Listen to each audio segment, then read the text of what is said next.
அனைவருக்கும் வணக்கம். நீங்கள் நம்ம சேனலுக்கு புதுசுன்னா பக்கத்தில் இருக்கிற பெல் பட்டன் அமைத்தி சப்ஸ்கிரைப் பண்ணிக்கோங்க. தொடர்ந்து எல்லா வீடியோக்களையும் நீங்கள் பார்க்கலாம்.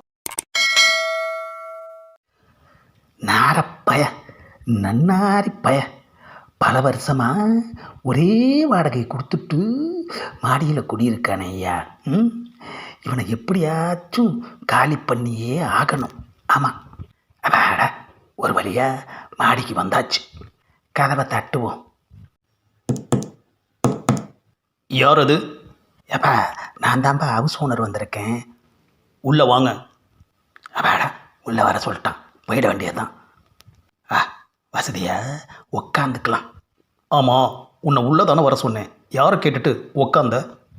ஏப்பா, என் வீட்டில் நான் உட்கார்றதுக்கு யாரை கேட்கணும்? என்ன கேட்கணும்.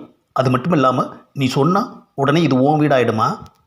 ஏப்பா, இது என் வீடு இல்லாமல் வேறு யாரோட வீடு? நான் வாடகை கொடுத்து குடியிருக்கிற வரைக்கும் இது என்னோட வீடு, புரியுதா? என்னத்த பொல்லாத வாடகை கொடுக்குறான், இதில் சொந்தம் கொண்டாடுறான். இவனை இன்னைக்கு விடக்கூடாது. நீ இப்படியெல்லாம் சொல்லுவேன்னு தெரிஞ்சுதான் உன்னை காலி பண்ண வந்திருக்கேன். என்னது, என்னையே காலி பண்ணிடுவியா? இப்போவே பண்ணு பண்ணு, பண்ணி பாரு. ஏப்பா ஏப்பா ஏப்பா, என்னப்பா பண்ணுற நீனு? ஆஹா, ஏப்பா என் கையை பிடிச்சி உன் கழுத்தில் வச்சு நீயாவே நெரிச்சிக்கிற. நீ தானே என்னை காலி பண்ண போகிறேன்னு சொன்ன. ஆஹா, தப்பாக புரிஞ்சுக்கிட்டானே ஐயா.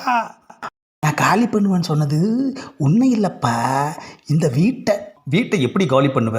என்ன வெடி வச்சு தகர்க்க போறியா? என்னது, என் வீட்டுக்கு நானே வெடி வைக்கணுமா? ஏப்பா, இந்த வீட்டை விட்டு நீ காலி பண்ணி போகணும்னு சொல்கிறதுக்காக வந்தேன். ஆமாம், ஏன் திடீர்னு இப்படி சொல்கிற? வீடு எனக்கு வேணும்பா. ஆமாம். அப்புறம் எதுக்கு வாடகைக்கு விட்ட? விடுவோம், தேவைப்பட்டா கேட்போம், அது எங்கள் இஷ்டம். இதுக்கு பேர் தான் ஹவுஸ் ஓனர் அராஜகம். ஏயா, காலி பண்ண சொல்கிறது அராஜகமா? இப்போது நான் இந்த வீட்டை காலி பண்ணிவிட்டு தெருவில் நிற்கணும். அதுக்கு தானே நீ ஆசைப்படுற? ஏப்பா, நீ ஏப்பா தெருவில் நிற்கிற? அப்போனா உட்கார சொல்கிறியா? அட அது இல்லைப்பா, வேற வீடு பார்த்து குடிப்போ. அதெல்லாம் முடியாது. வேணும்னா இப்படி செய். நான் இங்கே இருக்கிறது உனக்கு பிடிக்கலன்னா நீ வேறு வீடு பார்த்துட்டு போ. என்னது, நான் வேற வீடு பார்த்துட்டு போகணுமா? ஆஹா, இவனை காலி பண்ண சொன்னா ஒரு ஹவுஸ் ஓனரு நம்மளையே காலி பண்ண சொல்கிறான் ஐயா. ஹவுஸ் ஓனருங்கிற மரியாதையே இல்லாமல் போச்சு. ஆமாம், ஹவுஸ் ஓனர் காலி பண்ணாரா இல்லை குடியிருக்கிறவர் காலி பண்ணாராங்கிறத அடுத்த எபிசோடில் கேளுங்க. இந்த பதிவை மறக்காமல் ஷேர் பண்ணுங்கள், லைக் பண்ணுங்கள், சப்ஸ்கிரைப் பண்ணுங்கள்.